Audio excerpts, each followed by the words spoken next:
माघ मास महात्म 26वां अध्याय। बोलो कृष्ण भगवान की जय। उमापति महादेव की जय। केरल के ब्राह्मण की कथा। देवदूत ने कहा, केरल प्रदेशों में एक धनाढ्य ब्राह्मण जिसका नाम वसुदा था रहता था। समय की गति उसके धन कारण उसके ही बंधु द्वारा बंधुओं ने कर लिया। इस कारण वह अत्यंत निर्धन हो गया। वह अपने उदर की पूर्ति भी कठिनता से कर पाता था। उदर पूर्ति के लिए वह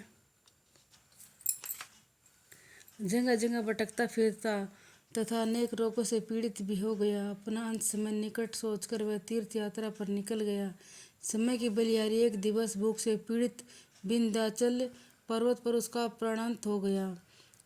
अंत समय उसका कोई भी बंधु बांधव उसके निकट नहीं था। उसकी अंत्येष्टि भी विधि पूर्वक नहीं हो सकी और मृत्यु के पश्चात वह प्रेत योनि को प्राप्त हुआ।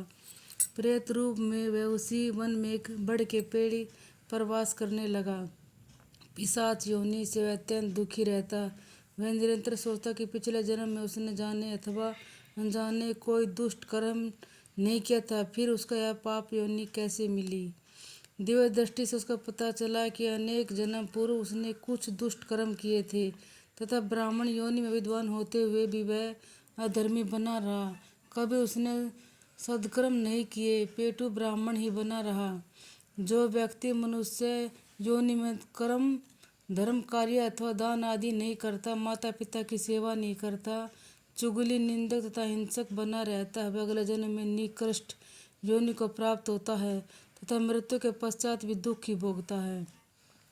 एक दिवस विंध्याचल पर्वत पर वापस जाते समय उस प्रेत ने एक ब्राह्मण का गागर भरे जल की कंधी पर ले जाते हुए देखा। वह ब्राह्मण त्रिवेणी पर स्नान करके पवित्र हृदय से माता पिता के उपयोग हेतु भरी गागरों में पवित्र जल ले जा रहा था। भयानक प्रेत योनि युक्त केरल के ब्राह्मण ने उस पथिक ब्राह्मण का मार्ग रोक लिया और भयानक वाणी में बोला, भय मत करो, मैं अत्यंत प्यासा हूँ, मुझे जल दे दो।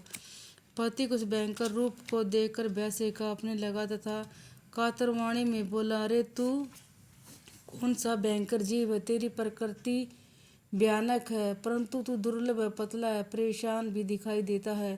प्रेत ने कहा, हे धर्मात्मा, मैं पिछली योनि में उत्तम कुल का ब्राह्मण था। मैंने ब्राह्मण होते हुए भी दान धर्म यज्ञ तप नहीं किया, कभी रात्रि में जागरण करके ईश्वर वंदना नहीं की, कभी पितरों का तर्पण में श्राद्ध भी नहीं किया। अतः मैं अपने बांधवों द्वारा सताया गया तथा निकृष्ट प्रेत योनि को प्राप्त हुआ हूँ।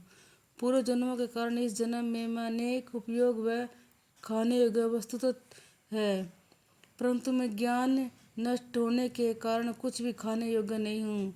तुम्हारे भरे जल की गागरों को देख मुझे पिछला जन्म स्मरण हो आया है, अतः प्यास जागृत हो गई है। वैसे मैं प्रेत योनि में केवल वायु पीकर सर्पों की तरह जीवित हूँ। हे ब्राह्मण, आपको देखकर मुझे स्मरण होने लगा कि आप विष्णु भक्त हो। यह सत्य है कि दूसरे को धन हरण करने वाले नीचे क्रूप मूर्ख बेईमान माता पिता द्रोही नीतिहीन दुर्गुण डरपोक नपुंसक सदैव दुख ही भोगते हैं। यह भी सत्य है कि जो व्यक्ति धूप गुड़ तिल गोए स्वर्ण चांदी धन भोजन वस्त्र आदि दान देते हैं, मनुष्य योनि में तथा मृत्यु के पश्चात भी सुख भोगते हैं। मुझे सारस के वचन याद आते हैं, जो अत्यंत धर्मात्मा था तथा ब्रह्म कृपा स्वरूप इस जवातिना नदी तट पर विचरण करते समय संयोगवश उसका मेरे से मिलाप हो गया था। उसके वचन अत्यंत मधुर तथा कर्ण प्रिय थे, जो मुझको आज भी याद हैं। बोलो कृष्ण भगवान की जय। माघ मास महात्म। बोलो उमापति महादेव की जय।